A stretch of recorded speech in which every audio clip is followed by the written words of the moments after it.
Hello friends, welcome to my new blog. बड़ों को प्रणाम, छोटों को ढेर सारा प्यार। आज जो मैं आप लोग के साथ वीडियो शेयर कर रही हूँ, मेरे घर का पूजा का वीडियो है। देवों के देव महादेव की असीम कृपा से पावन एवं पवित्र नाग पंचमी के दिन शिव जी का रुद्राभिषेक अपने घर पर करने का सौभाग्य प्राप्त हुआ। महादेव जी से प्रार्थना है सब पर कृपा बनाए रखें। रुद्राभिषेक के लिए हम लोग गंगा जी गए थे। गंगा जी से जल लेकर आए, लेकिन जल लेना इतना मुश्किल लग रहा था क्योंकि इतनी ज़्यादा बाढ़ आ चुकी है, चारों तरफ पानी भरा हुआ था। लेकिन फिर भी हमें, कहते हैं ना कि मन में आस्था हो तो इंसान कितनी भी कठिनाइयाँ हो, उसको अपने कार्य को पूर्ण करने के लिए उसे कोई ना कोई रास्ता मिल जाता है। हमने नाव पे चढ़ के, एक नाविक थे, उनके ज़रिए हम लोगों ने जल लिया और फिर घर पे आकर हमने दूसरे दिन रुद्राभिषेक की तैयारी की। मिट्टी जो थी, मिट्टी हम लोग ख़रीद के लेके आए थे। सारा सामान हम लोगों ने ख़रीद के एक दिन पहले ही सब तैयार कर लिया था। फिर पंडित जी आए, पंडित जी ने शिवलिंग की स्थापना करने के लिए शिवलिंग को मिट्टी से काफ़ी अच्छे से शिव जी को बनाया।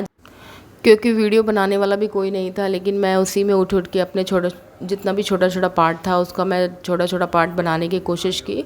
और साथ में पूजा में मैं भी बैठी थी, लेकिन मुझे इतना तेज़ फीवर था। पंडित जी भी बोलते रह गए, घर में सब लोग बोलते रह गए कि तुम बस पूजा में सम्मिलित हो जाओ, तुमको पूजा पे बैठने की ज़रूरत नहीं है। लेकिन मेरे मन में आस्था थी। मैंने कहा कि अगर मेरा मन सच्चा है और मैंने सच्चे मन से पूजा की तैयारी की है तो मैं, कितना भी देर लगेगा, मैं पूजा को पार कर लूँगी। तो सुबह से लेके शाम तक, शाम को 5 बजे हमारी पूजा ख़त्म हुई, लेकिन मैं पूजा हस्बैंड के साथ जहाँ बैठना था वहीं पे बैठी रही। मैं एकदम नहीं हटी और अपनी पूजा को संपूर्ण करने में शिवजी ने मुझे शक्ति दी।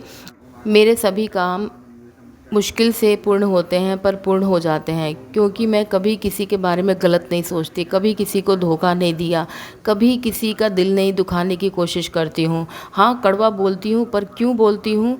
क्योंकि सामने वाला जब चीट करता है, धोखा देता है, तो मेरी जो सच्चाई होती है उसे मैं बता देती हूँ। किसी को कभी दुख देने का मैं सोच ही नहीं सकती, क्योंकि मैं जानती हूँ ये प्रकृति जो है, जैसा आप करते हैं उसका कई गुना आपको वो वापस लौटाती है। तो अगर मैं गलत करूँगी तो उसका कई गुना मुझे भगवान आज नहीं तो कल वापस मुझे लौटाएंगे। इसी चीज़ से मैं हमेशा दूर रहती हूँ।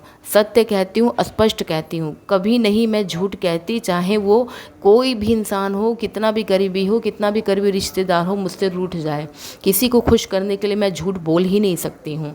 संस्कार में झुक जाऊँ ये अलग बात है, लेकिन चापलूसी में झुकना मेरा किरदार नहीं है। और ये मैं कभी, मरना पसंद है लेकिन मैं अपने जीते जी किसी की चापलूसी में झुकना बिल्कुल पसंद नहीं करती। दुनिया में तो ऐसे ऐसे लोग हैं जो कि मंदिर में जाके कसम खा के, अपने घर परिवार की कसम खा के ना जाने कितने बड़े बड़े कांड कर देते हैं, झूठ बोल देते हैं, और उन्हें लगता है कि उनके साथ कभी कुछ नहीं होगा। तो ये तो सब जानते हैं कि रावण से बड़ा कोई भक्त नहीं था शिव जी का, लेकिन शिव जी ने रावण को भी उसके कुकर्मों की सज़ा दी है। तो देर है अंधेर नहीं है, जो जैसा करेगा वैसा भरेगा। अगर कोई किसी को धोखा देता है, किसी के साथ चीट करता है, किसी के साथ छल करता है, कपट करता है, तो उसे आज नहीं तो कल उसको भोगना ही भोगना है अपने कर्मों की सज़ा। हाँ, कलयुग है, थोड़ा पापियों का देर से विनाश होगा, लेकिन होगा ज़रूर। और भोलेनाथ महाकाल अगर चाहेंगे तो इसको देखने के लिए जिनके साथ धोखा हुआ है वो भी अपनी खुली आंखों से उनके साथ गलत होते हुए देखेंगे। और भोलेनाथ से यही कहूँगी कि भगवान इसी तरह से मेरी ईमानदारी को बनाए रखें और मैं कभी किसी से ना डरूं, चाहे कितनी भी मुश्किलें मेरे सामने क्यों ना आ जाएं। और क्योंकि सच्चे मार्ग पर चलने वाले के सामने बहुत सी कठिनाइयां आती हैं। अगर मेरा वीडियो पसंद आए तो please like, share and comment, subscribe करना बिल्कुल भी ना भूलें।